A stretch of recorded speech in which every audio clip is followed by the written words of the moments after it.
Preview നടത്തിയിട്ടുണ്ടായിരുന്നു. അച്ഛൻ first പറഞ്ഞത് ഗണേഷ് അടിപൊളിയാക്കി കലക്കിയിട്ടുണ്ട്. നന്നായിട്ട് പെർഫോം ചെയ്തിട്ടുണ്ട്. US-ലും യൂറോപ്പിലും ഒരു 18 അവാർഡ്സോളം ഇപ്പം വിൻ ചെയ്തിട്ടുണ്ട്. ഐ തിങ്ക് നല്ല ഡിഫറെൻ്റ് ആണ്. സയൻസ് ഫിക്ഷനൊക്കെ ഇഷ്ടപ്പെടുന്നവർക്ക് എന്തായാലും നല്ല ഇഷ്ടപ്പെടും. അതെ, ഒരു എക്സ്പെരിമെന്റ് രീതിയിൽ നമുക്കിപ്പം മലയാളത്തിൽ ആദ്യമായിട്ടാണ് ഇങ്ങനത്തെ ഒരു സിനിമ വരുന്നത്. അപ്പം അത്രയും ഇറങ്ങിയ അത്രയും അതിൻ്റെ ഒരു പുതുമയായിട്ട് തന്നെ തോന്നുന്നു. ഞങ്ങൾ കോവിഡ് സമയത്ത് 2020 ചെയ്ത പടമൊക്കെ. അപ്പോൾ ആ ഒരു സമയത്ത് ഞങ്ങൾ കോവിഡ് റെസ്ട്രിക്ഷൻസും ഒക്കെ മാനിച്ച് എനിക്ക് തോന്നുന്നു ബി ഉണ്ണികൃഷ്ണൻ സാർ ഫസ്റ്റ് വന്ന് റെയ്ഡ് ചെയ്ത സെറ്റ് ഞങ്ങളുടെ ആയിരുന്നു കോവിഡ് സമയത്ത്. അതിൻ്റെ മാനദണ്ഡങ്ങളെല്ലാം ഞങ്ങൾ കാത്തു സൂക്ഷിച്ച് ചെയ്തൊരു ഫിലിമായിരുന്നു. അതുകൊണ്ട് തന്നെ കുറേ കൺസ്ട്രെയിൻസ് ഉണ്ടായിരുന്നു. ഇൻറ്റീരിയർ കുറേ ചെയ്യേണ്ടിയൊക്കെ വന്നു. അപ്പോൾ കോവിഡിൻ്റെ കുറേ പ്രശ്നങ്ങളൊക്കെ ഒന്ന് ലിഫ്റ്റായി തുടങ്ങിയ സമയത്താണ് പ്രൊഡ്യൂസർ ഞങ്ങൾ ഇൻറ്റീരിയർ എല്ലാം ഷൂട്ട് ചെയ്ത വിഷ്വൽസ് കണ്ടിട്ട് അതിൽ അവർക്ക് വിശ്വാസം കൂടുതലായിട്ട് ഞങ്ങൾക്ക് എക്സ്റ്റീരിയറും ഷൂട്ട് ചെയ്യാനുള്ള പെർമിഷൻ തരികയും അങ്ങനെയാണ് ഞങ്ങളിപ്പോൾ വന്ന് ഈ കോണ്ടന്റിലോട്ട് എത്തിയത്. ശേഷം ഞങ്ങൾ ഫെസ്റ്റിവലിനുള്ളൊരു ഔട്ട്പുട്ട് വെളിയിൽ വിടുകയും US-ലും യൂറോപ്പിലും ഒരു 18 അവാർഡ്സോളം ഇപ്പം വിൻ ചെയ്തിട്ടുണ്ട്. I think director has to stand with me and talk about this.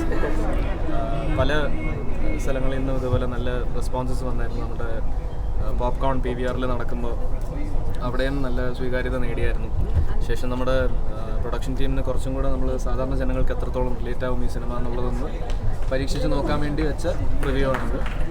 നമ്മളെല്ലാവരും ഇത് എൻജോയ് ചെയ്തു എന്നുള്ളത് തന്നെ എനിക്ക് വളരെയധികം സന്തോഷം. സ്റ്റാർ അനാർക്കലി കൂടി എൻ്റെ കൂടെ എൻ്റെ അച്ഛൻ ഈ ഫെസ്റ്റിവൽ ഔട്ടിൻ്റെ ഒരു പ്രിവ്യൂ നടത്തിയിട്ടുണ്ടായിരുന്നു. അച്ഛൻ ഫസ്റ്റ് പറഞ്ഞത് ഗണേഷ് അടിപൊളിയാക്കി കലക്കിയിട്ടുണ്ടെന്നാണ് ഡയറക്ടറിനോട് ഡയറക്റ്റായിട്ട് സൂചിപ്പിച്ചത്. സ്റ്റാർ വന്നിട്ടുണ്ട്.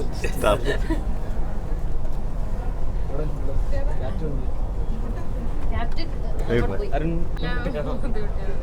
അത് വളരെ വേഗം തന്നെ നടന്നായിരുന്നു. സെറ്റിൽ സെക്കൻഡ് ഡേ തന്നെ ഏകദേശം എല്ലാവരും ഭയങ്കര ഇപ്പോൾ നിങ്ങൾ സിനിമ കണ്ട ഒരു വൈബിലും ആയിരുന്നു. അതിൻ്റെ ഒരു മികവ് സിനിമ ത്രൂ ഔട്ട് ഉണ്ടെന്ന് ഞങ്ങൾ വിശ്വസിക്കുന്നു.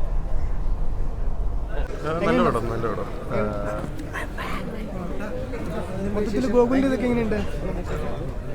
ആക്ച്വലി ഒരു റിസ്ക്കാണ് അവരെടുത്തത്, പക്ഷെ അത് നല്ല രീതിയിൽ പ്രസൻറ്റ് ചെയ്തിട്ടുണ്ട്.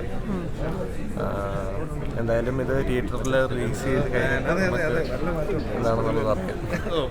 എന്തായാലും നല്ല രീതിയിൽ എടുത്തിട്ടുണ്ട്. സാധാരണ കണ്ടുവരുന്നൊരു സിനിമയല്ലോ. അല്ലല്ല, പുതിയ അതെ ഒരു എക്സ്പെരിമെന്റ് രീതിയിൽ നമുക്കിപ്പം മലയാളത്തിൽ ആദ്യമായിട്ടാണ് ഇങ്ങനത്തെ ഒരു സിനിമ വരുന്നത്. അപ്പം ഡെഫിനറ്റ്ലി പ്രേക്ഷകരെ കണ്ടിട്ട് തീരുമാനിക്കട്ടെ എന്താണെന്നുള്ളത്. ഓക്കെ, ചേച്ചി ഇഷ്ടപ്പെട്ട വളരെ നല്ല പടം. നല്ല ഡിഫറെൻ്റ് ആണ്. സയൻസ് ഫിക്ഷനൊക്കെ ഇഷ്ടപ്പെടുന്നവർക്ക് എന്തായാലും നല്ല ഇഷ്ടപ്പെടും. കുറേ നാളായിട്ട് വെയിറ്റ് ചെയ്യാണ് ഈ പടം കാണാനായിട്ടാണ്. നല്ല സന്തോഷമുണ്ട്. നന്നായിട്ട് പെർഫോം ചെയ്തിട്ടുണ്ട്. സന്തോഷം.